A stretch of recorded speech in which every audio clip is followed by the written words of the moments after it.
ബഹുമാനരെ, നമ്മുടെ കാവ്യസദസ്സിൻ്റെ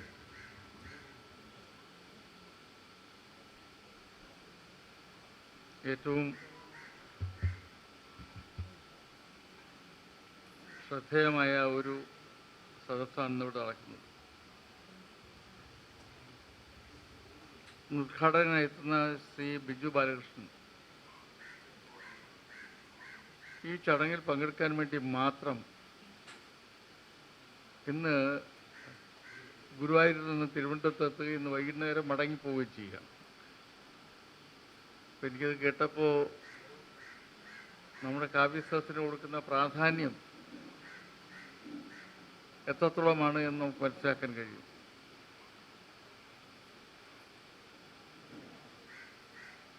പല അവസരങ്ങളിലും ഇവിടെ സൂചിപ്പിച്ചിട്ടുള്ളതുപോലെ തന്നെ കാവ്യസദസ്സുകൾ പുത്തൻ ആശയങ്ങൾ സമൂഹത്തിന് നൽകുവാൻ കഴിയുന്ന വൃത്തികേന്ദ്രങ്ങളായി മാറണമെന്നുള്ളതാണ് നമ്മുടെയൊക്കെ ആഗ്രഹം. പക്ഷെ പലപ്പോഴും സമകാലിക വിഷയങ്ങളിൽ ചുറ്റിപ്പറ്റിയുള്ള സൃഷ്ടികളാണ് പൊതുവിൽ നടത്തി കാണാറുള്ളത്. ഏതെങ്കിലും നാട്ടിൽ ഒരു സംഘർഷമുണ്ടായാൽ, അല്ലെങ്കിൽ എന്തെങ്കിലും നാട്ടിലൊരു ചെറിയ പ്രശ്നമുണ്ടായാൽ ആ പ്രശ്നത്തെക്കുറിച്ച് എല്ലാവരും കവിത എഴുതുന്ന ഒരു ശൈലി പലപ്പോഴും കണ്ടുവരാറുണ്ട്. ആ പ്രശ്നം കഴിയുമ്പോൾ ആ കവിതയും തീർന്നു. ഇപ്പോൾ കോവിഡിനെ കുറിച്ച് തന്നെ എത്ര കവിതകൾ എഴുതപ്പെട്ടിട്ടുണ്ടെന്ന് നമുക്കറിയില്ല. കോവിഡ് ആ ഒരു കാലഘട്ടത്തിൽ എല്ലാവരും കോവിഡ് കവിതകളാണ്. അപ്പോൾ ഈ കോവിഡിനെ കുറിച്ച് ഇനി പിൽക്കാലത്ത് കാലം അന്വേഷിക്കുമ്പോൾ കോവിഡിനെ കുറിച്ച് ഉണ്ടായ കവിതകളെക്കുറിച്ച് ആരും തന്നെ ഗൗരവപൂർവ്വം വായിക്കുമെന്ന് എനിക്ക് തോന്നുന്നില്ല. സമകാലിക സംഭവങ്ങളിൽ നിന്നും സമകാലിക സാഹചര്യങ്ങളിൽ നിന്ന് വ്യത്യസ്തമായി കാലത്തിനപ്പുറം പോകാൻ കഴിയുന്ന, കാലത്തിനപ്പുറം ചിന്തിക്കാൻ കഴിയുന്ന സൃഷ്ടികളുണ്ടായാൽ അത് എന്നെന്നും ഓർമ്മിക്കപ്പെടും എന്നുള്ള കാര്യത്തിൽ സംശയമില്ല. ഇന്നിവിടെ തുടക്കത്തിലെ ഒരു കവിത ചൊല്ലുന്നത് കേട്ടു. രാമായണത്തിലെ ഒരു ഭാഗം ഉദ്ധരിച്ചുകൊണ്ടാണ് കവിത ചൊല്ലാൻ ആരംഭിച്ചത്. അപ്പം നാം അവിടെ ഇത് കേട്ടുകൊണ്ടിരിക്കുമ്പോൾ എനിക്ക് തന്നെ തോന്നി അതിനെക്കുറിച്ച് പരാമർശിക്കാതിരിക്കുന്നത് ശരിയല്ല എന്നുള്ളത് കൊണ്ട്. കാരണം വേദവതിയുടെ പുനരവതാരമായ ജാനകി, അതായത് ആ കുഞ്ഞ്, വേദവതി എന്ന് പറയുന്ന സ്ത്രീയെ രാവണൻ കടന്നു പിടിച്ചപ്പോൾ രാവണൻ തൊട്ട ശരീരം തനിക്ക് വേണ്ട എന്ന് പറഞ്ഞ് ജീവത്യാഗം ചെയ്ത് മണ്ണടിഞ്ഞ ആ വേദവതി മരണപ്പെട്ട ഇടത്താണ് രാവണൻ കുറച്ച് നാൾ കഴിഞ്ഞ് വരുമ്പോൾ ഒരു കുഞ്ഞിനെ കാണുന്നത്. അതിമനോഹരിയായ ഈ കുഞ്ഞിനെ എടുത്തുകൊണ്ട് രാവണൻ ലങ്കയിലേക്ക് പോവുകയും ലങ്കയിൽ താമസിപ്പിക്കുകയും ചെയ്തു. ആ കുഞ്ഞിനെ കൊണ്ടുപോയി താമസിപ്പിക്കുക. ആ കുഞ്ഞിനെ അവിടെ സൂക്ഷിച്ചു. ഇപ്പോൾ രാവണ സദസ്സിലെ ജ്യോത്സ്യന്മാർ പറഞ്ഞു, ഈ കുഞ്ഞ് ഇവിടെ പാർത്താൽ ലങ്ക നശിക്കും എന്ന് പറഞ്ഞു. അപ്പോൾ കുഞ്ഞായതുകൊണ്ട് കൊല്ലണ്ട എന്ന് കരുതി ആ കുഞ്ഞിനെ പേടകം നിർമ്മിച്ച് പേടകത്തിൽ കടലിലൊഴുക്കി വിടുകയാണ് ചെയ്തത്. ആ കടലിലൊഴുക്കി വിട്ട പേടകം ഇങ്ങനെ പല വിധത്തിലൂടെ അടിഞ്ഞു തീരുന്ന സരയൂ നദിയിലൂടെ കടന്നു വന്ന് ജനക മഹാരാജാവിൻ്റെ രാജ്യത്തെത്തുകയും അത് മണ്ണിടയിൽ പൊതിഞ്ഞു കിടക്കുകയും ചെയ്തപ്പോഴാണ് അവിടെ എങ്ങനെ യാഗത്തിന് വേണ്ടി നിലകൊഴുകുന്ന സമയത്ത് ആ പേടകം കിട്ടുക, ആ പേടകത്തിലെ എന്താണ് വസ്തുവക എന്ന് നോക്കുമ്പോൾ ആ പേടകത്തിൽ ചിരിച്ചുകൊണ്ടിരിക്കുന്ന ഒരു കുഞ്ഞിനെ കാണുകയും ചെയ്തു. നിലകൊഴുതപ്പോൾ കിട്ടിയ കുഞ്ഞായതുകൊണ്ട് സീത എന്ന് പേരിടുകയും ജനകൻ വളർത്തിയതുകൊണ്ട് ജാനകി എന്ന് പേരിടുകയും ചെയ്തു. അങ്ങനെ വളർന്നു വന്ന കുഞ്ഞായിട്ടാണ്, അങ്ങനെ വളർന്നു വന്ന ഒരു വ്യക്തിയായിട്ടാണ് സീതയെ കാണുന്നത്, സീതാദേവിയെ കാണുന്നത്. ഒരു സംശയം, ഇത്രയും കാലം ആ കുഞ്ഞവിടെ ഇങ്ങനെ കിടക്കുമെന്ന്. അതാണല്ലോ അവതാരവും വിശ്വാസവും തമ്മിലൊക്കെയുള്ള വ്യത്യാസങ്ങൾ. അപ്പം ഇതൊരു വിശ്വാസത്തിൻ്റെ ഭാഗമായി രേഖപ്പെടുത്തപ്പെട്ടിട്ടുള്ള ഒരു സംഭവമാണ്. പക്ഷെ ഇപ്പോഴും ചില ആളുകൾ സംസാരിക്കുക രാവണൻ്റെ മകളാണ് സീത. രാവണൻ്റെ മകളല്ലല്ലോ സീത. അല്ല, പലരും ഞാൻ പറയുന്നത് ഒരു ഇതിൻ്റെ ഭാഗമായി പല കഥകളും സീതയുമായി ബന്ധപ്പെടുത്തി ഉണ്ടാക്കിയിട്ടുണ്ട്. സീതാദേവിയെ അഗ്നിപരീക്ഷയ്ക്ക് ശ്രീരാമൻ വിധേയനാക്കി. യുദ്ധം കഴിഞ്ഞ് വിഭീഷണൻ സീതാദേവിയെ കൂട്ടിക്കൊണ്ടുവരുമ്പോൾ ചിലയിടങ്ങളിൽ എഴുതി വച്ചിട്ടുണ്ട് ആടയാഭരണങ്ങൾ പുതിയ ധരിച്ചുകൊണ്ടാണ് സീതാദേവി വന്നത് എന്ന്. ആടയാഭരണങ്ങളുമായി വിഭീഷണൻ സീതാദേവിയെ കാണുമ്പോൾ വിഭീഷണന്റെ പ്രതികരണം, ദേവി ഇതെല്ലാം അണിഞ്ഞു ചെല്ലണമെന്നാണ് ഭഗവാൻ ആഗ്രഹിക്കുന്നതെന്നാണ്. അപ്പോൾ സീതാദേവി പറഞ്ഞത്, ദേവനോടൊപ്പം വനവാസത്തിനിറങ്ങി തിരിച്ച ആളാണ് നാം. ദേവന്റെ വനവാസം കഴിഞ്ഞിട്ടില്ല. നാം ഇപ്പോൾ എങ്ങനെയാണോ അങ്ങനെ തന്നെയാണ് ദേവനെ കാണാൻ ആഗ്രഹിക്കുന്നത് എന്ന് പറഞ്ഞു. വീണ്ടും വിഭീഷണൻ നിർബന്ധിക്കുകയാണ്. അപ്പോൾ ആ സമയം സീതാദേവിയുടെ പ്രതികരണം, നാം പറഞ്ഞുവല്ലോ നാം എന്താണ് ഉദ്ദേശിക്കുന്നതെന്ന് ദേവനറിയാം. അപ്പം ഇങ്ങനെ സീതാദേവിയുടെ തീരുമാനത്തിൽ മാറ്റമില്ല എന്ന് വിഭീഷണൻ ബോധ്യപ്പെടുകയും സീതാദേവി എങ്ങനെയാണോ അങ്ങനെ തന്നെ കൂട്ടിക്കൊണ്ടുവരികയും ചെയ്തു പുഷ്പവിമാനത്തിൽ. സീതാദേവി വളരെ മുഷിഞ്ഞ് വളരെ വിരൂപിയായി വികൃതയായി ആ യുദ്ധഭൂമിയിലേക്ക് ശ്രീരാമൻ്റെ അടുത്തേക്ക് വരുമ്പോൾ ശ്രീരാമൻ തന്നെ അത്ഭുതത്തോടുകൂടി വളരെ വേദനയോടുകൂടി, എന്താ ദേവി, എന്ത് രൂപം, എന്ത് കണ്ടപ്പോൾ വേദന തോന്നി. ആ സമയമാണ് സീതാദേവി പറയുന്നത് ലക്ഷ്മണനോട്, നാം ഇപ്പോൾ ഇത് ഇങ്ങനെ ദേവന്റെ പ്രതികരണം കേട്ടപ്പോൾ ഇപ്പോൾ തന്നെ ശുദ്ധിയാകാമെന്ന് പറഞ്ഞ് ലക്ഷ്മണനോട് അഗ്നി കൂട്ടാൻ പറയുകയാണ്. അഗ്നി കൂട്ടുകയും അഗ്നിയിലൂടെ കയറി ഇറങ്ങി പുറത്തു വരികയും ചെയ്യണം. നാം ശരീരം കൊണ്ടോ മനസ്സുകൊണ്ടോ പങ്കിലമായിട്ടുണ്ടെങ്കിൽ നമ്മെ അഗ്നിദേവൻ ശിക്ഷിക്കണമെന്നുള്ള മട്ടിലാണ് പ്രാർത്ഥിച്ചുകൊണ്ടാണ്, പരസ്യമായി പ്രാർത്ഥിച്ചുകൊണ്ടാണ് സീതാദേവി കയറി ഇറങ്ങി വരുന്നത്. സീതാദേവി സ്വയം എടുത്ത തീരുമാനമാണ്. സീതാദേവിയെ ശ്രീരാമൻ അഗ്നി പരീക്ഷയ്ക്ക് വിധേയനാക്കി എന്ന് പറയുന്ന ഒരു ആരോപണം രാമായണത്തിൽ എഴുതി വെച്ചുകൊണ്ട് സീതയെക്കുറിച്ച് എപ്പോഴും കവിത എഴുതുന്നവർ സംസാരിക്കുന്നവർ എപ്പോഴും ചൊല്ലാറുണ്ട്. അതുപോലെ സീതാദേവിയെ കാട്ടിലേക്ക് അയക്കുന്നു അവസാനം എന്നുള്ള ഒരു വ്യാഖ്യാനമുണ്ട്. സീതാദേവി കാട്ടിലേക്ക് ശ്രീരാമൻ അയക്കുന്നില്ല, സീതാദേവിയുടെ സ്വന്തം തീരുമാനപ്രകാരമാണ് കാട്ടിലേക്ക് പോകാൻ തീരുമാനിച്ചത്. അതൊക്കെ വിശദമായി മറ്റ് രാമായണ വിഷയങ്ങൾ അത് പിന്നീട് സംസാരിക്കും. ഞാനിങ്ങനെ സീതാദേവിയെ പരാമർശിച്ച് ഇവിടെ ഒരു സംസാരം നടന്നുകൊണ്ട് മാത്രം, ആദ്യ കവിത അങ്ങനെ ആയതുകൊണ്ട് മാത്രം ഇങ്ങനെ സൂചിപ്പിച്ചു അല്ലയോ, സൂചിപ്പിച്ചതേ ഉള്ളൂ. ഞാൻ പറഞ്ഞു വരുന്നത്, എന്തുകൊണ്ടാണ് ഇന്നും ലക്ഷം വർഷങ്ങൾക്ക് മുമ്പ് വാൽമീകി ചൊല്ലിയ ഒരു കഥയായാലും ഒരു സംഭവമായാലും ഒരു യാഥാർത്ഥ്യമായാലും എന്തായാലും അത് വിശ്വാസമായി മാറുകയും അത് ഇന്നും ആളുകൾ പല വിധത്തിൽ ഏറ്റുചൊല്ലുകയും ചെയ്യുന്നു എന്നുള്ളതിനെക്കുറിച്ച് നാം ആലോചിക്കണം. അപ്പം അതിനൊരു കാരണമുണ്ടല്ലോ. നമ്മുടെ മനസ്സിനെ കാലം എത്ര കഴിഞ്ഞാലും സ്വാധീനിക്കുന്ന വിഷയമായി നമ്മുടെ ഇതിഹാസങ്ങളിലെ കഥാപാത്രങ്ങളും നിലനിൽക്കുന്നു എന്നുള്ളതാണ്. അവിടെയാണ് ഞാൻ നേരത്തെ സൂചിപ്പിച്ചത്, നാം എഴുതുന്ന ഇപ്പോഴത്തെ കവിതകൾ കാലം എത്ര കഴിഞ്ഞാലും എത്ര കവിതകൾ നമ്മുടെ സൃഷ്ടികളിലെ കവിതകൾ പരാമർശിക്കപ്പെടും, ചിന്താവിഷയമാകും എന്നുള്ളതിനെക്കുറിച്ചാണ് ആലോചിക്കണം എന്നാണ് ഞാൻ പറഞ്ഞു വന്നത്. ഇവിടെ കാവ്യമാലയായി കവിത ചൊല്ലുന്ന കവിതകൾ സമാഹരിച്ചുകൊണ്ട് പുസ്തകരൂപേണ പ്രസിദ്ധീകരിക്കുന്നുണ്ട്. നാം ഇതിൻ്റെ സംഘാടകയായ സ്മിതയോട് ചോദിച്ചു, എല്ലാ കവികളും ഈ കാവ്യപുസ്തകം സ്വന്തമാക്കാറുണ്ടെന്ന്. അവർ ചൊല്ലുന്ന കവിതയുടെ അച്ചടിച്ച പുസ്തകം പോലും അവർ വാങ്ങാറില്ല എന്ന് പറഞ്ഞു. കാരണം അവർ പോലും വാങ്ങാറില്ല എന്ന് പറഞ്ഞു. കാരണം തങ്ങളുടെ സ്വന്തം കൃതി അടിച്ച സാധനം പോലും വാങ്ങില്ല. അപ്പം എന്തിനാണ് അച്ചടിക്കാൻ തീരുമാനിച്ചത്? അന്തരീക്ഷത്തിൽ ചൊല്ലി പോകരുത്, അവിടെ കിടക്കട്ടെ.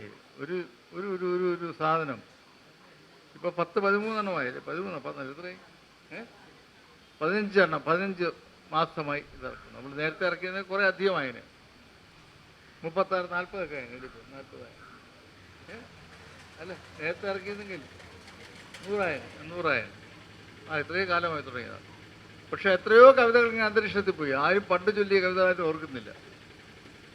അതുകൊണ്ടാണ് അത് ഓർക്കപ്പെടാൻ വേണ്ടിയാണ് കവിത നമ്മൾ പുസ്തക രൂപത്തിൽ പ്രസിദ്ധീകരിക്കാൻ തീരുമാനിച്ചത്. ആ പ്രസിദ്ധീകരിക്കുന്ന കവിതകളും ആ കവിതകളുടെ പരാമർശ വിഷയങ്ങളും ഏതെങ്കിലും കാലത്ത് ആരെങ്കിലുമൊക്കെ നോക്കാൻ കഴിയുന്ന ഒരു ഇടവരട്ടെ എന്ന ആഗ്രഹത്തിലാണ് അത്തരത്തിൽ കാര്യങ്ങൾ ചെയ്യാൻ തീരുമാനിച്ചത്. ഒന്നുമല്ലെങ്കിൽ അത് എഴുതിയ ആളുകളെങ്കിലും ആ കവിത വീണ്ടും വീണ്ടും വായിച്ചു നോക്കട്ടെ എന്ന് കരുതിയാണ് കവിത പുസ്തക രൂപത്തിൽ പ്രസിദ്ധീകരിക്കാൻ തീരുമാനിച്ചത്.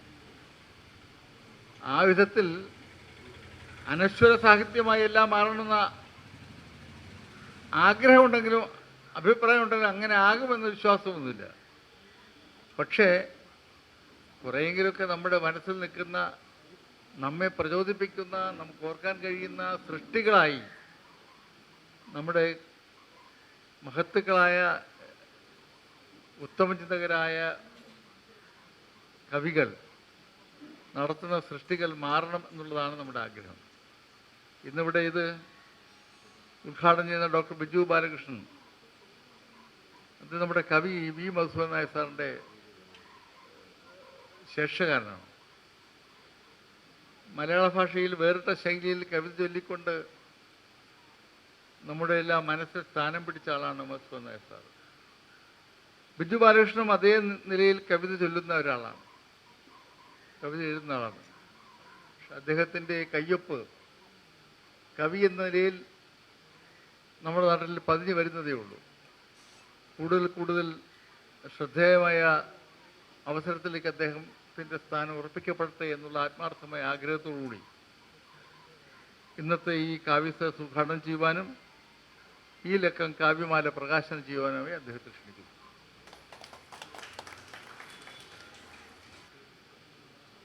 വേദിയിലെ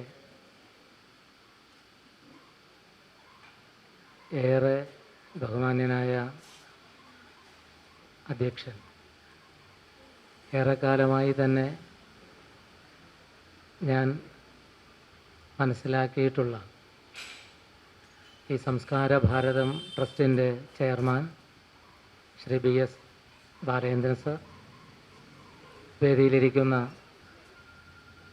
എൻ്റെ പ്രിയ സുഹൃത്ത് കവിയും പ്രഭാഷകനുമൊക്കെയായ ശ്രീ സുധീർ ചടയമംഗലം, അതുപോലെ തന്നെ സ്വാഗത പ്രസംഗ ഏറെ ബഹുമാന്യായിട്ടുള്ള ശ്രീമതി ജയ ശ്രീകുമാർ, വേദിയിലെ ബഹുമാനായ അരുവിക്കര വിൽഫട്ട് സർ, ശ്രീമതി സ്മിത മനോജ്, സദസ്സിലെ എനിക്കേറെ ബഹുമാന്യരായിട്ടുള്ള കവികളെ, പ്രിയപ്പെട്ട സുഹൃത്തുക്കളെ, എല്ലാവർക്കും എൻ്റെ വിനീതമായ നമസ്കാരം. ഞാനിങ്ങനെ പേര് പറയാൻ തുടങ്ങിയാൽ 25 വർഷം മുമ്പ് എന്നെ കവിയരങ്ങിലേക്ക് കൊണ്ടുപോയ രാജൻ വി പൊഴിയൂർ എന്ന കവിയുടെ ഇരിപ്പുണ്ട്. ഇങ്ങോട്ട് ഞാൻ പിടിച്ചാൽ ദേശാഭിമാനി ഗോപി സാർ മുതൽ ചാനാങ്കര ജയപ്രകാശ് സാർ മുതൽ ഇങ്ങനെ പറയാൻ നിന്നാൽ ഏതാണ്ട് ഈ രാമേന്ദ്രൻപിള്ള സാർ ഉൾപ്പെടെയുള്ളവരോടൊക്കെ തിരുവനന്തപുരത്ത് പല വേദികളിലും, അങ്ങ് വിളപ്പിൽ സുരേന്ദ്ര സാർ, ഇവരൊക്കെ ഇരിക്കുകയാണ്. ഞാനിത് പറയുന്നത് PV കാരക്കാടും തലയാട്ടുന്നുണ്ട്. എന്നെ കൊണ്ട് നടന്ന് കവിത ചൊല്ലിച്ചിട്ടുള്ള ബഹുമാന്യരായ കവികളുടെ മുമ്പിലാണ് ഇങ്ങനെ ഒരു സന്ദർഭത്തിൽ വന്ന് ഞാൻ ഇത്തിരി വർത്തമാനം പറയാൻ ആഗ്രഹിക്കുന്നത്. ഭാഷാ ഇൻസ്റ്റിറ്റ്യൂട്ടിൽ ജോലി ചെയ്തിരുന്നപ്പോൾ ഞാൻ എഡിറ്റ് ചെയ്ത കുറേ പുസ്തകങ്ങൾ മലയാളികൾക്ക് കാണിച്ചു കൊടുത്ത ബിയോണ്ട് ശ്രീകുമാരേട്ടനാണ് എന്നെ ഇവിടേക്ക് വിളിച്ചത്. ഒപ്പം സുധീർ ചടയമംഗലത്തിൻ്റെ വിളി പലപ്പോഴും എന്നിലേക്ക് വരാറുമുണ്ട്. പക്ഷെ ഇവിടെ വന്നപ്പോൾ എനിക്കേറെ സന്തോഷം ഉണ്ടായത്, നമ്മളിവിടെ വന്ന് ചൊല്ലുന്ന വരികൾ പുസ്തക രൂപത്തിലാക്കി കൊടുക്കുക, അതൊരു ചെറിയ കാര്യമല്ല അല്ലേ? നമ്മൾ മനസ്സിലാക്കേണ്ടതുണ്ട്. ഞാൻ വെറുതെ പറയുന്നതല്ല. നമ്മൾ എന്തെങ്കിലും ഒന്ന് എഴുതി കൊടുത്തിട്ട് അത് പുസ്തക രൂപത്തിലായി വരുമ്പോൾ നമ്മുടെ കവിത പുസ്തകത്തിൽ വന്നു എന്ന് പറയാൻ നമുക്ക് കഴിയുന്നതിനപ്പുറം നമ്മുടെ കവിത പുസ്തകത്തിലേക്ക് വരുന്നതാണ്. അതുകൊണ്ട് തന്നെ നമ്മുടെ കവിതയെക്കുറിച്ച് ആളുകൾ പിന്നീട് വായിച്ച് പറയേണ്ടതുണ്ട് എന്ന് ചിന്തിക്കുന്നിടത്താണ് ഒരു കവി വിജയിക്കുന്നതെന്നാണ് ഞാൻ മനസ്സിലാക്കുന്നത്. ഞാൻ ഈ കവിതയൊക്കെ എഴുതി തുടങ്ങിയ എൻ്റെ കുട്ടിക്കാലത്ത് ഞാൻ പലപ്പോഴും എൻ്റെ നാട്ടിലെ പല അരങ്ങുകളിലുമൊക്കെ കവിത ചൊല്ലാനൊക്കെയുള്ള അവസരം കിട്ടും. കാരണം നെയ്യാറ്റിൻകര താലൂക്കിൻ്റെ തെക്കേ അറ്റത്ത് അരുവിയോടെന്ന് പറയുന്ന സുന്ദരമായൊരു ഗ്രാമം, മലയാളത്തിലെ പ്രമുഖരായ കവികൾ വന്ന് കവിത ചൊല്ലിപ്പോകുന്നത് ഒക്കെ അറിഞ്ഞിട്ടുള്ള ഒരിടമാണ്. ആ ഇടത്തിൽ ഇന്നും ഒരു സാംസ്കാരിക വേദിയുടെ രക്ഷാധികാരിയായി വി മധുസൂദനൻ നായരെന്ന കവി തന്നെയാണ് പ്രവർത്തിക്കുന്നത്. അവിടെ ONV സാറും കടമ്പനിട്ടയും ചെമ്മനം ചാക്കോ സാർ ഉൾപ്പെടെയുള്ള മലയാളത്തിൻ്റെ കവികളൊക്കെ വന്ന് കവിത ചൊല്ലി പോകുമ്പോൾ ഞാനൊരു കുട്ടിയാണ്. പക്ഷെ അപ്പോൾ നമുക്ക് ഇവരൊക്കെ ചൊല്ലുന്നത് കാണുന്നത് എന്ന സന്ദർഭത്തിൽ കവിത എഴുതണം എന്നുള്ള ഒരു ആഗ്രഹം ഉണ്ടായിട്ടുണ്ട്. പക്ഷേ എഴുതിയ കവിതകളൊക്കെ എൻ്റെ ബന്ധു കൂടിയായ കവിക്ക് ഞാൻ കൊടുക്കുമ്പോൾ കവി എനിക്ക് അദ്ദേഹത്തിൻ്റെ ഒരു അക്കാദമി പുരസ്കാരമൊക്കെ കിട്ടുന്ന 92 കാലത്ത് എനിക്കൊരു മറുപടി കത്തയച്ചു തിരുവനന്തപുരത്ത് നിന്ന് എൻ്റെ വീട്ടിലേക്ക്. വന്ന കത്തിങ്ങനെയാണ്: നിൻ്റെ കവിതകളൊക്കെ ഞാൻ വായിച്ചു, കൊള്ളാം, പക്ഷേ നീ ധാരാളം വായിക്കുക ഉറക്കെ, എഴുതുക പതുക്കെ. നീ ധാരാളം വായിക്കുക ഉറക്കെ, എഴുതുക പതുക്കെ. ബിജു ബാലകൃഷ്ണൻ എന്ന നിങ്ങളെന്നെ അടിച്ചാൽ യൂട്യൂബിൽ എൻ്റെ ഇൻ്റർവ്യൂസൊക്കെ ഉണ്ട്. അതിനകത്ത് ഇത് ഞാൻ പ്രത്യേകം പറയുന്നുണ്ട്. എന്നോട് കവി പറഞ്ഞത് നീ ധാരാളം വായിക്കുക ഉറക്കെ, എഴുതുക പതുക്കെ. അപ്പോൾ എനിക്ക് മനസ്സിലായി നമ്മൾ ഈ ഉറക്കെ വായിക്കുക എന്ന് പറഞ്ഞാൽ എൻ്റെ കവിത എടുത്തു വെച്ച് ഉച്ചത്തിൽ വായിച്ചു പോവുക എന്നല്ല. മലയാളത്തിലെ എഴുത്തിടങ്ങളെ ഒക്കെ ഒന്ന് തൊട്ടുപോകാൻ നീ പ്രത്യേകം ശ്രദ്ധിക്കേണ്ടതുണ്ട്. കാരണം നീ വായിച്ചു പോയാൽ, നേരത്തെ പറഞ്ഞില്ലേ, ബാലേന്ദ്ര സാറ് പറഞ്ഞില്ലേ, നമ്മൾ രാമായണം വായിക്കും. രാമായണം വായിച്ചു പോകുമ്പോൾ അതിൽ നിന്നുകൊണ്ട് നമുക്ക് പലതും കിട്ടും. രാമായണത്തിലെ ഏറ്റവും പ്രസിദ്ധമായ ശ്ലോകം ഏതാണെന്ന് ചോദിച്ചപ്പോൾ വരരുചി പോലും കുഴങ്ങിപ്പോയി എന്നാണ്. രാമം ദശരഥം വിധി മാം വിദ്ധി ജനകാത്മജ അയോധ്യാം അടവിം വിദ്ധി ഗച്ഛതാത യഥാസുഖം എന്നതൊക്കെ കുരുക്കുന്നത് എന്തുകൊണ്ടെന്ന് വെച്ചാൽ ആ ഏതാണ്ട് 10,24,000 ശ്ലോകവും വായിച്ചു പോകുമ്പോൾ ഏതാണ് പ്രധാനപ്പെട്ടത് എന്നത് അറിയാൻ ചിലപ്പോൾ നമ്മളും കുഴങ്ങും. പക്ഷെ നമ്മൾ ഇതൊന്നും അറിയാതെ ചിലപ്പോൾ നമുക്ക് എഴുതാൻ പറ്റും, പലതും എഴുതി പോകാനും പറ്റും. ഇടശ്ശേരി എന്ന കവി പറഞ്ഞു, പണ്ടൊരു കാട്ടാളനാണ് അലർച്ചെണ്ടുളവാൻ കൊമ്പ് ഒടിച്ചു കുത്തി ലോകാതിശായിയാം സൗന്ദര്യമേലുന്ന 4 ഇതൾ പൂ വിരിയിച്ചതാദ്യം. അതുകൊണ്ട് തന്നെ നിങ്ങൾ എന്തൊക്കെ പറഞ്ഞാലും അല്ലെ ഏത് തരത്തിൽ കയർത്താലും കൊള്ളാം, പറഞ്ഞു പോകരുത് ഇത് മറ്റൊന്നിൻ്റെ പകർപ്പെന്നു മാത്രം എന്ന് ഇടശ്ശേരി പുരപ്പണി എന്ന കവിതയിൽ പറയുമ്പോൾ അത് സുന്ദരമായ കവിതപ്പണിയാണ് എന്ന് നമുക്ക് മനസ്സിലാക്കാൻ പറ്റും. ഇവിടെ അതിസുന്ദരമായി തന്നെ കവിത എഴുതുന്നവർ ഇരിക്കുന്നുണ്ട്, എനിക്കറിയാം. അതുമാത്രമല്ല അവർ നന്നായി ചൊല്ലുന്നുമുണ്ട്, അത് ഞാൻ തിരിച്ചറിയുന്നുണ്ട്. സാറ് നേരത്തെ പറഞ്ഞ ആ രാവണപുത്രി എന്തുകൊണ്ട് വയലാറിന് അങ്ങനെ എഴുതാൻ പറ്റി എന്നതും നമ്മൾ ചിന്തിക്കേണ്ടതുണ്ട്. ഒരുപക്ഷെ കമ്പരാമായണത്തിലാണ് രാവണൻ്റെ മകളാണ് സീത എന്ന ഒരു സൂചനയുള്ളത് അല്ലേ? അതുകൊണ്ടാണ് വേദവതിയെ മലർശരസായകം വേദനിപ്പിക്കാത്ത പൂജാമലരിനെ അന്ന് ആക്രമിച്ചു തളച്ചിടാനാവാത്ത തന്നഭിലാഷം മതഗജം മാതിരി എന്ന് വയലാറിന് എഴുതാൻ പറ്റിയത്. കാരണം വേദവതി നന്നായിട്ട് വേദം പറയുന്ന പെണ്ണാണ്.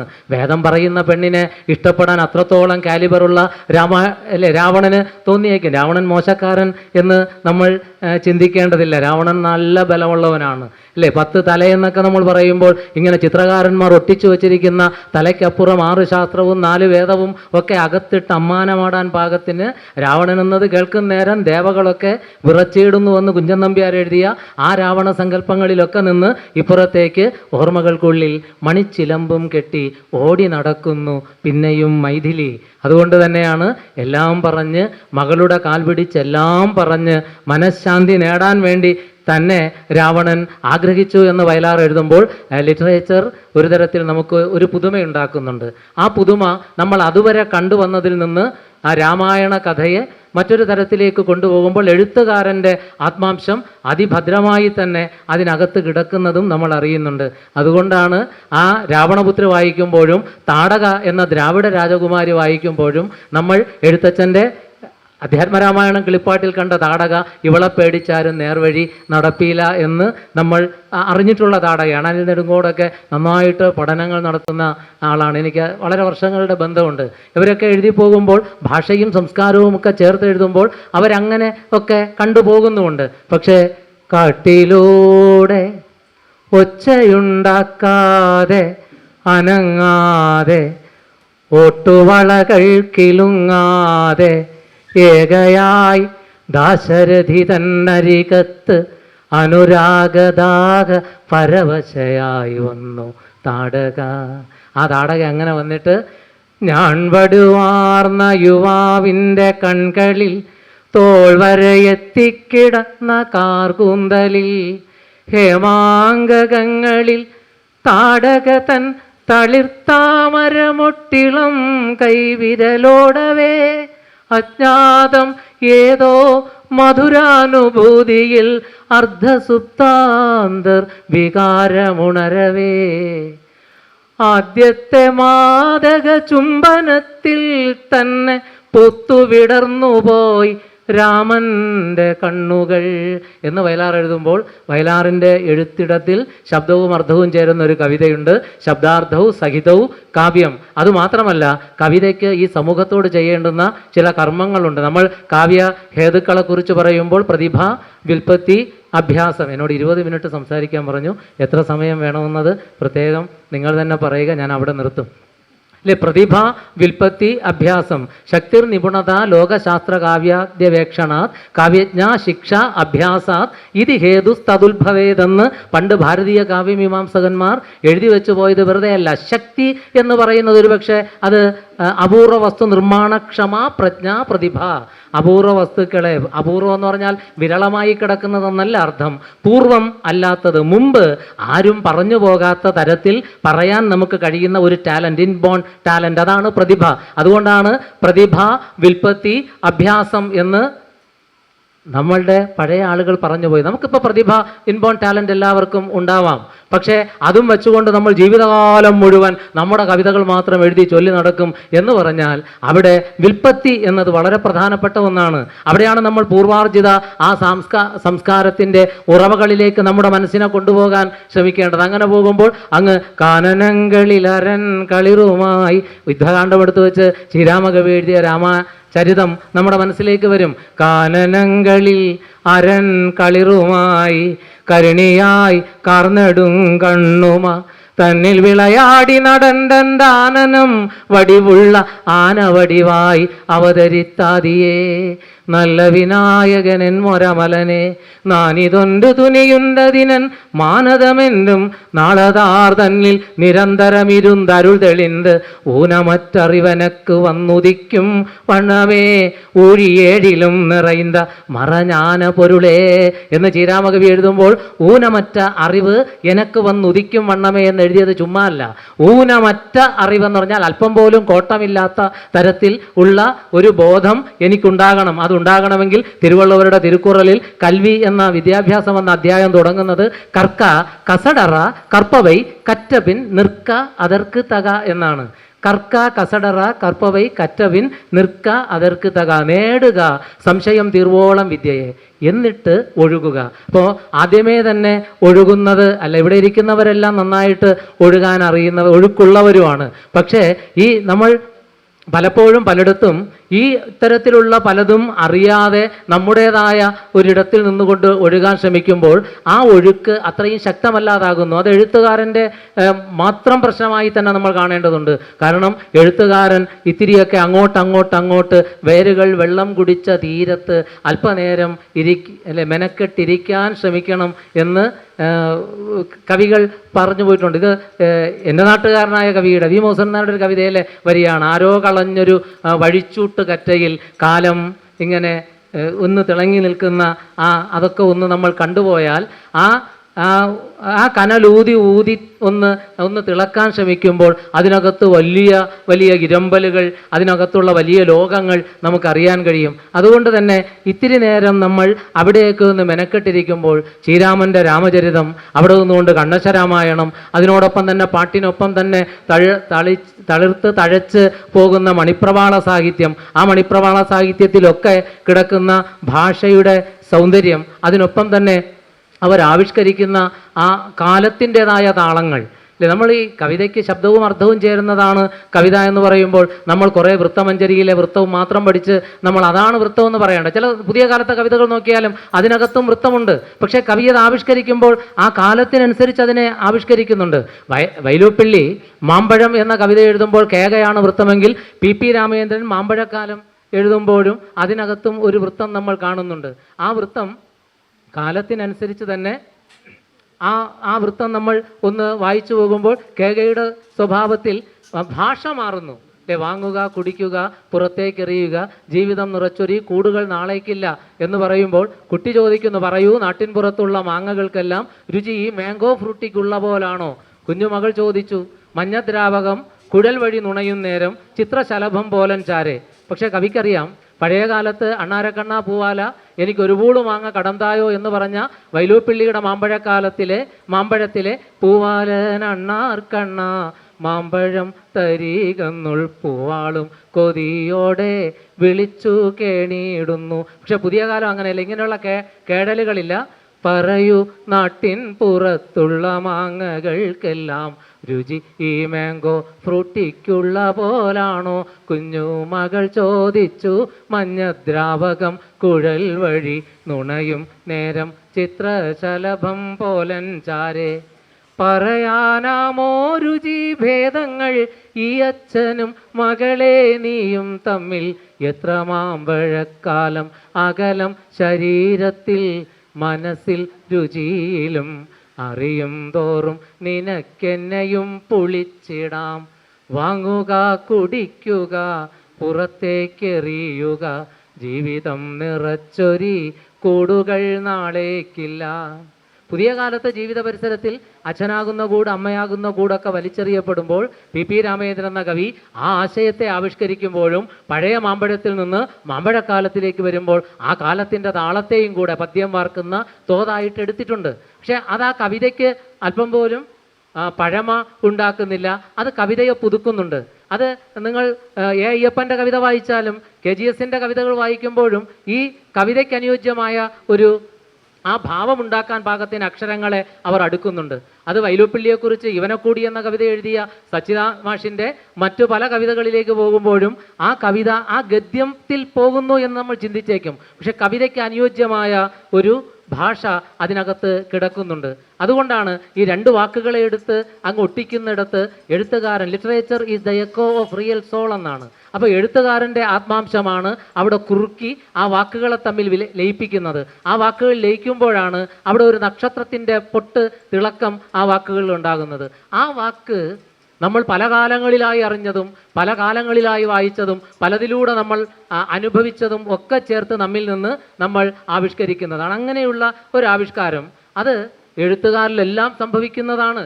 അതിന് വേണ്ടുന്ന ഒരു വായനയാണ് നമുക്ക് അനിവാര്യമായിട്ടുള്ളത്. അങ്ങനെ പോകുമ്പോൾ നമ്മൾ പലതും വായിക്കും.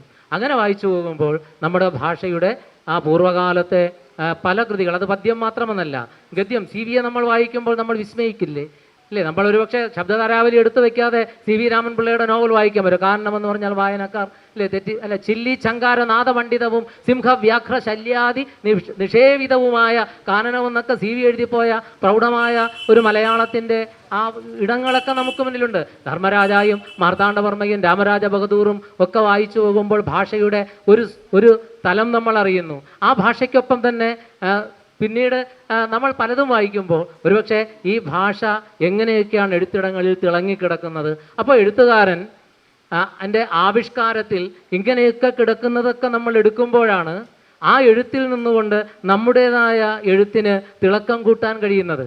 അപ്പോൾ ഞാൻ ഇവിടെ നിന്ന് ഞാൻ സംസാരിക്കുന്നത് സമാന മനസ്കരോടുള്ള ഒരു ഭാഷണമായിട്ട് തന്നെ അത് മനസ്സിലാക്കിക്കൊണ്ട് ആണ് ഞാനിത് പറയുന്നത്. അല്ലാതെ ഉപദേശ രൂപത്തിലൊന്നുമല്ല. കാരണം ഇതൊന്നും ആരും ഉപദേശിച്ച് ഒന്നും അറിയിക്കേണ്ടതുമല്ല. അത് നമ്മൾ സ്വയം തന്നെ അറിയേണ്ടുന്നതും കൂടിയാണ്. അങ്ങനെ നമ്മൾ വായിച്ചു നോക്കൂ, ഉണ്ണായി വാര്യർ എത്രയോ നൂറ്റാണ്ടുകൾക്ക് മുമ്പല്ലേ നളചരിതം ആട്ടക്കഥ എഴുതിയത്. നളചരിതം ആട്ടക്കഥ തൊട്ടേനെ ഞാൻ കൈകൾ കൊണ്ട് തോഴിമാരെ, എന്നെയും 10ാം ക്ലാസ്സിൽ പഠിപ്പിച്ചപ്പോൾ അധ്യാപകർ വലിയ താളമൊന്നും അതിൽ കണ്ടിട്ടില്ല.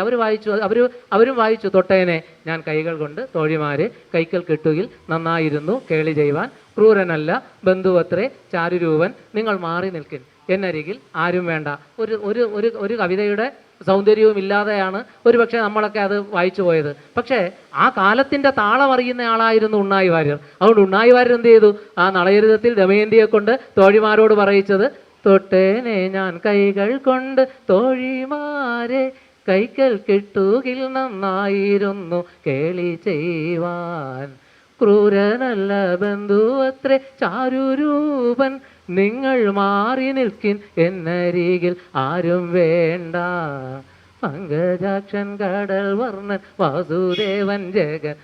ഒരുപക്ഷെ കൈകൊട്ടിക്കളി പാട്ടിൻ്റെതായ ചിട്ടവട്ടങ്ങളൊക്കെ ഭാഷയ്ക്കകത്ത് ഒളിപ്പിക്കാൻ എഴുത്തുകാർ ശ്രമിച്ചിട്ടുണ്ട്. ബുദ്ധ ഞാൻ ആട്ടിൻകുട്ടി കല്ലേറ് കൊണ്ടിട്ട് എൻ്റെ കണ്ണുപോയി നിന്നെ ആൾത്തറ കാണുവാൻ ഒട്ടും വയ്യ. ഞാൻ MA ക്ലാസ്സിൽ യൂണിവേഴ്സിറ്റി കോളേജിൽ പഠിക്കുമ്പോൾ ഞങ്ങൾ പഠിച്ചൊരു കവിതയാണ് ബുദ്ധനും ആട്ടിൻകുട്ടിയും. തൊട്ടിപ്പുറത്തെ ലൈബ്രറിയിലേക്ക് കയറി വന്നപ്പോൾ അയ്യപ്പൻ എന്ന മലയാളത്തിൻ്റെ പ്രിയപ്പെട്ട കവി ലൈബ്രറിക്ക്, അന്നത്തെ പബ്ലിക് ലൈബ്രറി ക്യാൻറ്റീൻ്റെ ഇടയിൽ ഒരു കല്ലിലിരിക്കുന്നു. സത്യം പറഞ്ഞാൽ നമ്മളൊക്കെ കാണുമ്പോൾ എന്തൊന്നില്ലാത്ത ഒരു ആരാധനയോടെ ആ കവിയുടെ അടുക്കലേക്ക് പോകും. കവിയുടെ അടുക്കലേക്ക് കൂടുതൽ സമയം പോയി പലരും നിന്നാൽ കവി ചിലപ്പോൾ സ്നേഹത്തോടുകൂടെ പോക്കറ്റിലേക്ക് ഒരുപക്ഷെ കൈയിട്ടേക്കും. അത് സ്നേഹം കൊണ്ടാവാം. പക്ഷേ ഈ വാക്കുകളൊക്കെ ഇങ്ങനെ എടുത്ത് അടുക്കുന്ന അയ്യപ്പൻ എന്ന കവി ബുദ്ധ ഞാൻ ആട്ടിൻകുട്ടി കല്ലേറ് കൊണ്ടിട്ട് എൻ്റെ കണ്ണുപോയി നിന്നെ ആൾത്തറ കാണുവാൻ ഒട്ടും വയ്യ, കൃപാധാമമേ ബുദ്ധ കാണുവാൻ ഒട്ടും വയ്യ, പ്രഭാതീരവും എന്നെ പുണർന്ന പുൽപ്പാതയും ഇടയൻ നഷ്ടപ്പെട്ട കുഞ്ഞാടാണല്ലോ ഇനി തുണ നീ മാത്രം ബുദ്ധ എന്ന് എഴുതിയ കവിത നമ്മൾ വായിക്കുമ്പോൾ പുതിയ കാലത്ത് പ്രത്യയശാസ്ത്രങ്ങളിൽ വരുന്ന ആ വല്ലാത്ത മാറ്റം ആ കവിതയ്ക്കകത്തുണ്ട്.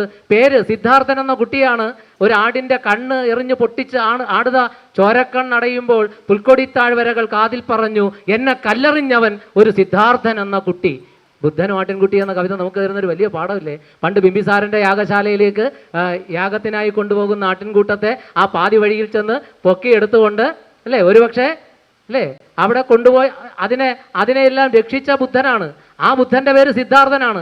ഇന്ന് പുതിയ കാലത്തെ സിദ്ധാർത്ഥന്മാർ ആടുകളുടെ കണ്ണ് എറിഞ്ഞു പൊട്ടിച്ച് പോകുന്ന ഒരു പുതിയ തലത്തിലേക്ക് പോകുമ്പോൾ അയ്യപ്പൻ എന്ന കവിയുടെ കവിത അതും നമ്മൾ നോക്കാം. ഇങ്ങനെയൊക്കെ നമ്മൾ പൊട്ടിക്കുമ്പോൾ തന്നെ ബുദ്ധ ഞാനാട്ടിൻകുട്ടി കല്ലേറു കൊണ്ടിട്ടെൻ്റെ കണ്ണുപോയി നിന്നാൽ തറ കാണുവാനൊട്ടും വയ്യ. കവിതയിൽ അങ്ങനെയൊക്കെ ഉണ്ട് അല്ലേ? ആകാശവാണി പ്രാദേശിക വാർത്തകൾ വായിക്കുന്നത് രാമചന്ദ്രൻ എന്ന് നമ്മൾ കേട്ടിട്ടുണ്ട്. ആകാശവാണി വാർത്തകൾ.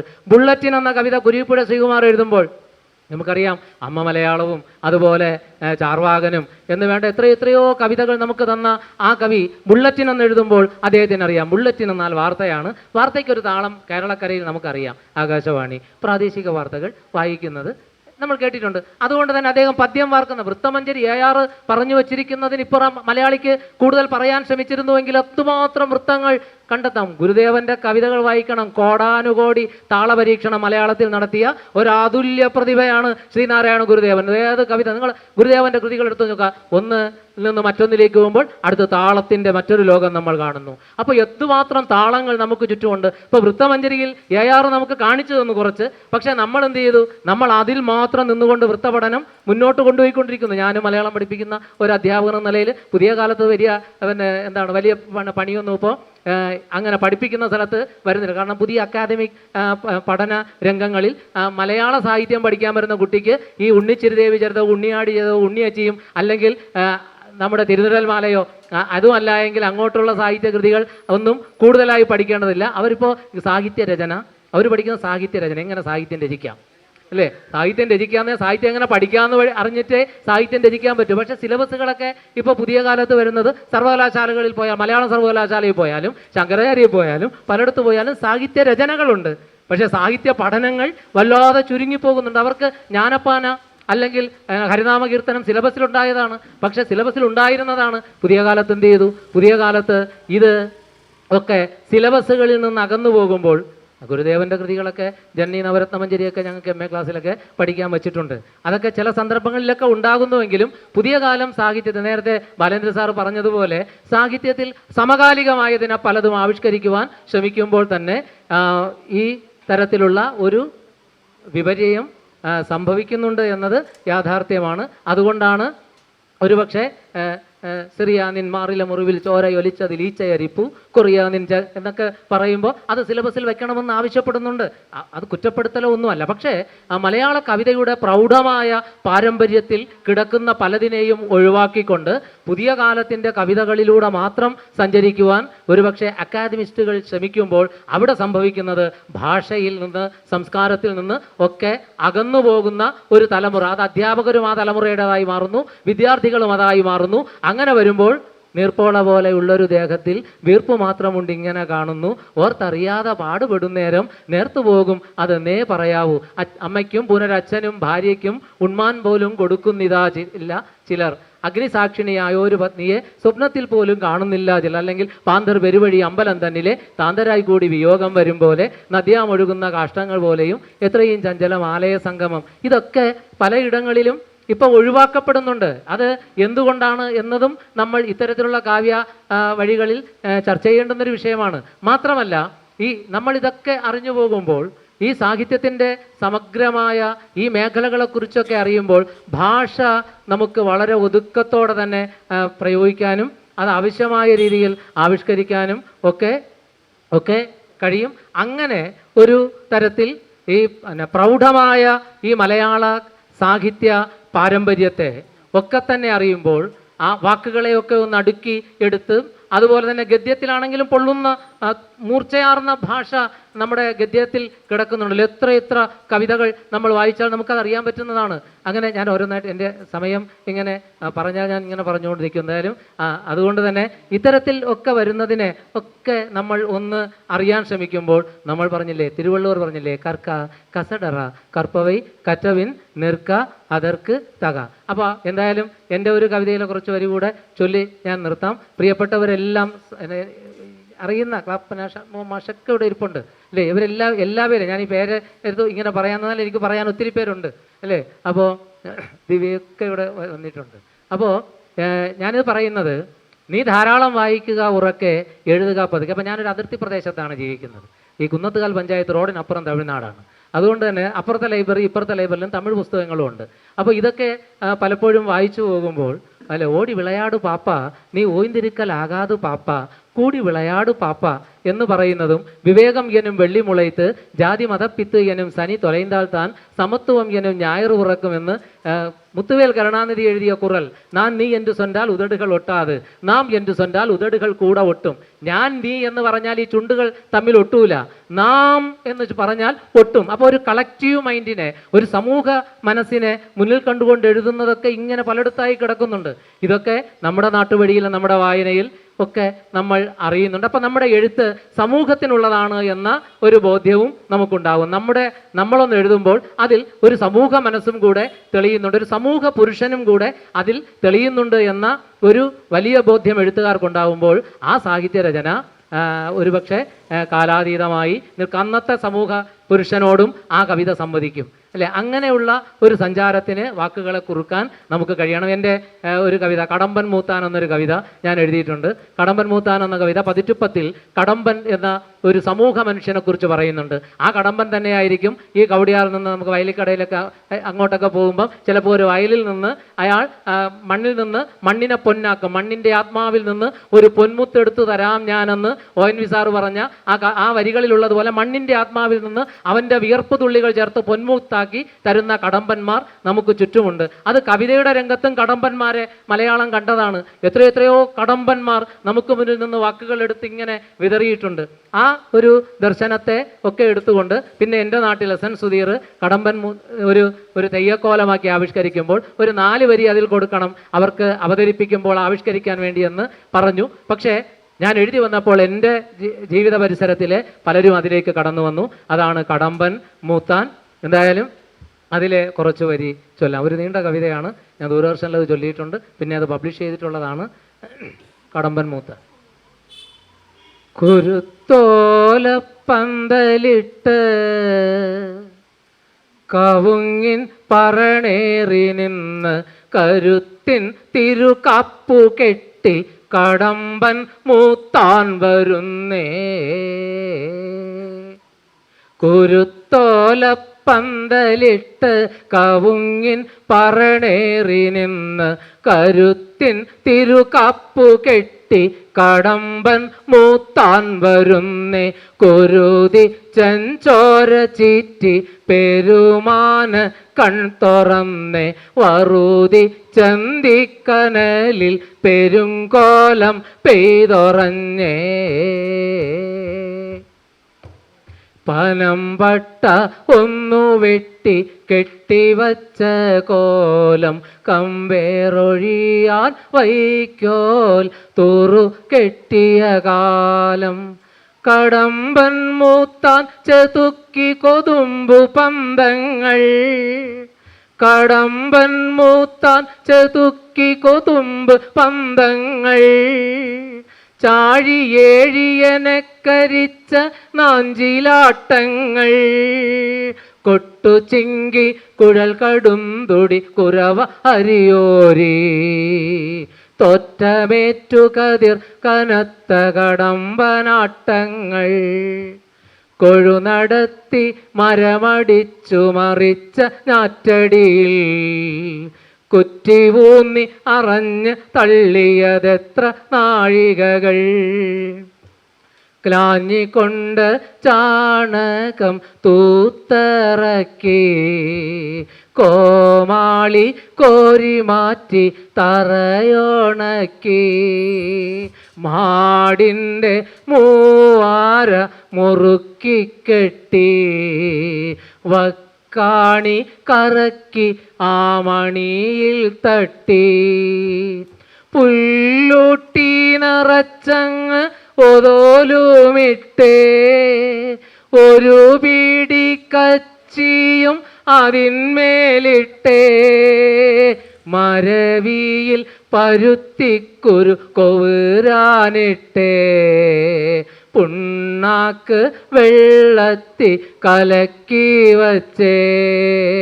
പുന്നല് അവിക്കാനായി എടുത്തു വച്ചേ. വേമ്പായിൽ പുഴുക്കോല് ചിക്കിയിട്ടേ. ഇളമ്പാലത്തേക്കുള്ളത് എടുത്തും കൊണ്ടേ. ഒഴവ് മാടിനെ രണ്ടും പിടിച്ചും കൊണ്ടേ. നേരം പരപര വെളുത്തപ്പോഴേ ഏലായിലേക്കിറങ്ങി കടമ്പൻ മൂത്താൻ. കണ്ടമൊരുക്കി മൂത്താൻ വിത്തെറിഞ്ഞേ മുളച്ചേ. കള്ളക്കള പറിച്ചേ കാവൽ കണ്ണാലൊഴിഞ്ഞേ. കാറ്റിനിരമ്പലോടെ വരമ്പേറി പാത്തു നിന്നു കടമ്പൻ. കാറ്റിനിരമ്പലോടെ വരമ്പേറി പാത്തു നിന്നു കടമ്പൻ. മാനത്തു വില്ലൊലഞ്ഞേ വയലില കാക്കോട്ട താളമിട്ടേ. ഞാറുകൾ കണ്ടുറന്ന് ഞാറ്റടി കണ്ടം കതിർ നിറഞ്ഞേ. കൊയ്ത്തരി വാളെടുത്തേ നമ്മുടെ നല്ല കാലം പറന്നേ. കൊയ്ത്തരി വാളെടുത്തേ നമ്മളെ നല്ല കാലം പറന്നേ. മട പൊട്ടിക്കിടക്കും ഈ അകമ്പാടത്ത് വരി നെല്ലിൻ നുരി വയ്ക്കാൻ കതിരില്ലാതെ. പടുകൊല്ലായെടുത്തുള്ള പിടച്ചിൽ ഏതോ നെടുങ്കാല സങ്കടക്കുത്തൊലിപ്പാകുന്നേ. കലപ്പയും ഒഴക്കോലും മരം നോകവും അറകുറ്റി കൊഴു എല്ലാം പഴങ്കോലങ്ങൾ. അരികിലായി പിടയ്ക്കുന്നു പരൽ മീൻ കൂട്ടം. അതിൻ ചങ്കിൽ കൊരുക്കുന്നുണ്ടഴൽ ചൂണ്ടകൾ. പുതുലോകം ചവച്ചിട്ട ചവർക്കൂമ്പാര ചവർപ്പിൽ വീണൊടുങ്ങുന്നു പല ജന്മങ്ങൾ. പിച്ച വയ്ക്കാൻ പോലുമില്ലാത്തിത്തിരി മണ്ണിൽ ഒച്ച വയ്ക്കാൻ കിതയ്ക്കുന്നീ കൊച്ചുവൈതങ്ങൾ. അടിമണ്ണിൻ കരൾ പൊട്ടിപ്പിടഞ്ഞിടുമ്പോൾ ഉടൽ പുണ്ണിൽ ചലം പൊട്ടി ഒലിച്ചിടുമ്പോൾ കടമ്പൻ മൂത്താൻ അടിമണ്ണളന്നുയർന്നു. അവനെ കണ്ടമ്പരന്നു പുതുജന്മങ്ങൾ. കടമ്പൻ മൂത്താൻ അടിമണ്ണളന്നുയർന്നു. അവനെ കണ്ടമ്പരന്നു പുതുജന്മങ്ങൾ. പെരുവിരൽ മണ്ണിലൂന്നി തറയുഴിഞ്ഞ് പെരുങ്കണ്ണിൽ കനലേറ്റി കളം നിറഞ്ഞ് പെരുങ്കോലം ഉടലുലച്ചങ്ങുലകളന്ന് വരും കാലക്കൺ തുറന്ന് ഉലഞ്ഞു വീണ്ടും. കെടുതിപ്പുറ്റുകൾ മൂടും പടുമണ്ണിൻ നെഞ്ചു നോക്കി. കെടുതിപ്പുറ്റുകൾ മൂടും പടുമണ്ണിൻ നെഞ്ചു നോക്കി ഉയർവിണ്ണിൻ വരും കാല വരമ്പേറി നിന്നു മൂത്താൻ. എരി കണ്ണായിരം കാറ്റിൻ തിരക്കയ്യായിരം ചൂഴം ചുടർപ്പന്തം മുകിൽ കൂട്ടം ഉടഞ്ഞാഴിത്തിറയാട്ടം. കതിർമാനപ്പന്തലിട്ട് മാരിവിൽ പറണേറി നിന്ന് കരുത്തിൻ മുകിൽ മാല ചുറ്റി കടമ്പൻ മൂത്താൻ വരുന്നേ. കുരുത്തോലപ്പന്തലിട്ട് കവുങ്ങിൻ പറണേറി നിന്ന് കരുത്തിൻ തിരുകപ്പു കെട്ടി കടമ്പൻ മൂത്താൻ വരുന്നേ. കതിർ മാനപ്പന്തലിട്ട് മാരിവിൽ പറണേറി നിന്ന് കരുത്തിൻ മുകിൽ മാല ചുറ്റി കടമ്പൻ മൂത്താൻ വരുന്നേ. കടമ്പൻ മൂത്താൻ വരുന്നേ. കുറേ കടമ്പൻ മൂത്താന്മാർ നമ്മുടെ ജവഹർലാൽ നെഹ്റു, അതുപോലെ തന്നെ ഗുൽസാരിദാനന്ദ, അത് നോക്കുക ഗോപാലകൃഷ്ണ ഗോഖലെ, അല്ലേ സ്വാമി ഹരിനാരായണാനന്ദ്, ഒപ്പം ഇതാ നമ്മുടെ പ്രിയങ്കരനായ കടമ്പൻ മൂത്താൻ ബാലേന്ദ്ര സാറും ഇതാ ഇവിടെ ഇരിക്കുന്നു. കവികളെ ഈ കടമ്പ കടത്തി അപ്പുറത്തേക്ക് വിടാൻ പ്രത്യേകം ശ്രദ്ധിക്കുന്ന കടമ്പൻ മൂത്താൻ എന്നതിന് അങ്ങനെ ഒരു അർത്ഥമുണ്ട്, കടമ്പകളെ കടത്തി വിടുന്ന മൂത്താന്മാർ. പക്ഷേ ഇത്തരത്തിലുള്ള മൂത്താന്മാരെയും പലരും ദുരുപയോഗപ്പെടുത്തുന്നുണ്ട് എന്നതിന് ഞാനും ഒരിരയാണ്. ഈ കവിത ഞാൻ ചൊല്ലിയൊരു കാലത്ത് 6000 രൂപ കൊടുത്താൽ എനിക്കൊരു പുരസ്കാരം തരാമെന്നൊരു ഫോൺ കോൾ വന്നു. ഞാനത് സ്നേഹത്തോടെ തന്നെ അയാളോട് പറഞ്ഞു, പ്രിയമുള്ള സുഹൃത്തെ, എനിക്ക് അങ്ങോട്ട് കാശ് തരാൻ ഇല്ല. എന്നെ വിളിച്ചത് ചേർത്തലയോ അവിടെ എവിടെയോ ആലപ്പുഴയിൽ നിന്നൊരാളാണ്. എൻ്റെ ഈ കവിതയ്ക്ക് ഒരു പുരസ്കാരം, അത് ബാലേന്ദ്ര സാറിൻ്റെ പേരിൽ ഉള്ള ഒരു വലിയ ഒരു ഇടത്തെ ഇങ്ങനെയൊക്കെ കാണിച്ച് നമ്മളെ വിസ്മയമല്ല, എനിക്ക് അദ്ദേഹത്തോട് വിസ്മയമുണ്ട്, പക്ഷേ അദ്ദേഹം പോലും അറിയുന്നില്ല പലരും ഇങ്ങനെയൊക്കെ പലതും ചെയ്യുന്നു എന്നുള്ളത്. അതും കൂടെ പറയുമ്പോഴാണ് എൻ്റെ ഒരു മനസ്സിന് അല്പം ഒരു സുഖം വരുന്നത്. അതുകൊണ്ട് തന്നെ പ്രിയമുള്ളവരെ, ഇത് ഒരു ചെറിയ ഇടമല്ല, വളരെ ശക്തമായി വളരെ സുന്ദരമായി നമുക്ക് മുന്നോട്ട് പോകാനുള്ള ഒരു തൻ്റെ ഇടം ഒരുക്കി ബാലേന്ദ്ര സാർ തരുമ്പോൾ അതിനെ പലരും പലയിടങ്ങളിലും ദുരുപയോഗപ്പെടുത്തുന്ന മനസ്സുകൾ ഉള്ളവരായി വളരാതിരിക്കാനും കവിതയുടെ ഇടം കൂടുതൽ ശക്തമാകട്ടെ എന്ന് ആഗ്രഹിച്ചുകൊണ്ട് എന്നെ വിളിച്ച ഏറെ ബഹുമാന്യനായ ഇതിൻ്റെ ഭാരവാഹികൾ, ബാലേന്ദ്ര സാറ്, അതുപോലെ തന്നെ സ്മിത മനോജ് മാഡം, ഇവർക്കെല്ലാം ഹൃദയപൂർവ്വം നന്ദി അറിയിക്കുന്നു. നമ്മുടെ എഴുത്തുവഴികൾ ശക്തമാകാൻ കർക്ക കസടറ കർപ്പവൈ കറ്റവിൻ നിർക്ക അതർക്ക് തക. നന്ദി, നമസ്കാരം.